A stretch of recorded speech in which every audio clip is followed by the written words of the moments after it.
అనగనగా ఒకరోజు దసరా నవరాత్రుల్లో ఒక రోజైన మూలా నక్షత్రం రోజు అమ్మవారి గుడిలో శ్రీచక్ర పూజ సంవత్సరానికి ఒకసారి చేస్తారు. సో మేమైతే అందరం వెళ్ళింది కుంకుమ పూజ చేయడానికైతే మేము పూజ చేయలేదు. అసలు ఏం జరిగిందో తెలుసా? మన ఛానల్ అయితే సబ్స్క్రైబ్ చేసుకోవడం మాత్రం మర్చిపోదు. అక్కడ ఉన్న వాళ్ళందరికీ లలిత సహస్రనామాల బుక్ అయితే ఇచ్చారు. మేము అది చదువుకుంటా, అంటే తప్పులు పోకుండా చదవాలి కదా, అది మేము ఫస్ట్ టైం అనమాట. దాని మీద కాన్సన్ట్రేషన్ పెట్టి కుంకుమ పూజ చేయడం మర్చిపోయాం. లాస్ట్కి నాకు బల్బు వెలిగి చూస్తే అందరూ చేస్తున్నారు. సో ఇంక అప్పుడైతే చేసేసాం.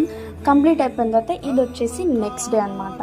నెక్స్ట్ డే ఇక్కడ మాకు నగర సంకీర్తన అని ఉంటుంది. మీకు ఉంటుందో లేదో కామెంట్ అయితే చేయండి. ఈరోజు మా అందరికీ గురుస్వామి తాయెత్తు కడతారు. మేమందరం కూడా ఉపవాసం అయితే ఉంటాం. యాక్చువల్లీ కొంతమంది ఉండొచ్చు, ఉండకపోవచ్చు అన్నారు. బట్ మన సాటిస్ఫాక్షన్ అనేది చాలా ఇంపార్టెంట్ కదా దేవుడి దగ్గర. సో నేనైతే ఉపవాసం ఉన్నాను. ఇంకా ఈవినింగ్ అయితే నగర సంకీర్తన అయితే స్టార్ట్ అయిపోయింది.